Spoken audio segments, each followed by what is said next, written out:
Yes, now we can start. Hey everybody, welcome to Genius Loki. I'm your host, Suyan Ertürk.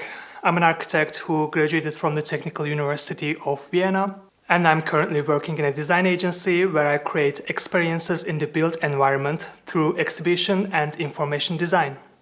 Last week, while I was in the library, I came across a book called Why Architecture is Not Art.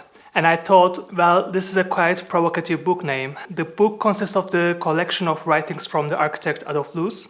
And Loos was a modernist architect, but he was also a writer. And he had a very sharp, almost provocative writing style. And it made me think, do I consider architecture as art?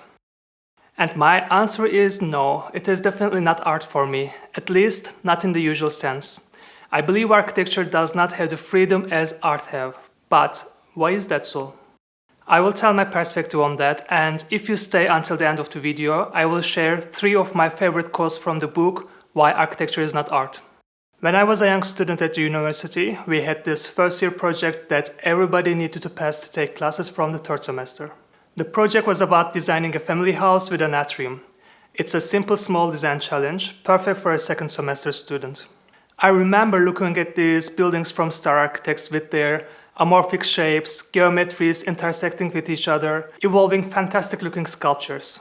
And I wanted to do the same. I was ready and I wanted to use my artistic side and create this wow effect with my design. Unfortunately, it failed miserably. The project was shallow and even though it looked cool, it didn't address any problems. I was destroyed and heartbroken, cried over the project that I put my heart and soul into it. But this failure taught me a precious lesson, which I call reasoning. Well, you see, when an architect designs a building, every line they draw on the plan serves a purpose. For instance, let's look at the Bird's Nest Olympic Station in China from Herzeg de Meuron. This was one of the buildings I was mesmerized by in 2008. Even though its outer shell is made from tons of steel and iron, it looks effortlessly light, beautifully complex, and artistic. It quickly creates this wow effect like an art piece. Dr. Michael Gerhardt from The Art of Communication explains the wow effect as a wow effect is relatively easy to achieve, if only because you can always throw money at the problem of making a show more breathtaking, more thrilling. A wow effect is rarely the point.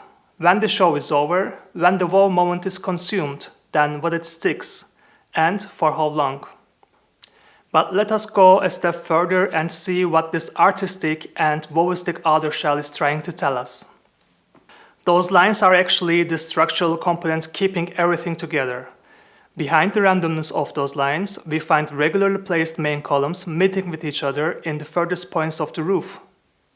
These columns are connected with carefully calculated cross bracings to accomplish stability and flexibility in the structure. Which brings significant benefits, one of the biggest problems in China, the earthquake. The architects and engineers were addressing structural, functional, and environmental concerns. In the section view, we see how this design decision pays off. The shell is entirely free from any structural element from the inside, while still maintaining stability. This ultimately allows an obstacle-free view towards the playground for the user. The design solution becomes the art in architecture. Revealing the reasoning behind the design decisions converts the wow effect into the aha effect. Dr. Michael Gerhardt explains the aha effect as, the aha effect is different. It is what makes people care. It is what makes people resonate with your message. It is what makes people get what you have to say. The aha effect makes them see your point in a way they cannot unsee. An aha effect is something that money can't buy. After realizing that every building has multiple problems shaping the design, I started implementing this ideology in my projects for the rest of my studies. Finding and understanding environmental issues and using architecture as a tool to orchestrate the aha moment saved my 2nd semester project and the rest of my studies. So for me, architecture is not necessarily an art, but is an art of solving problems. As I said at the beginning of the video, architecture doesn't have the luxury of freedom like art. It has many responsibilities like social, structural, functional, environmental, and they all need to be addressed. Otherwise, it can only cause problems. And we don't want architecture to cause problems, right? We are trying to solve problems. Architecture is allowed to be art as long as it fulfills all the functions that it serves. Thank you for staying till the end. Now, let's check out these 3 quotes from the Adolf Loos, like I promised you guys. I think they are pretty cool and a little bit provocative. I hope you will like them as well. The first quote is from his essay Potemkin City. Anyone who pretends to be something higher than he is an imposter and comes to general content, even if he has harmed no one. He is obviously talking about something else here, but I think it resonates well with our topic. Don't try to fake anything in architecture.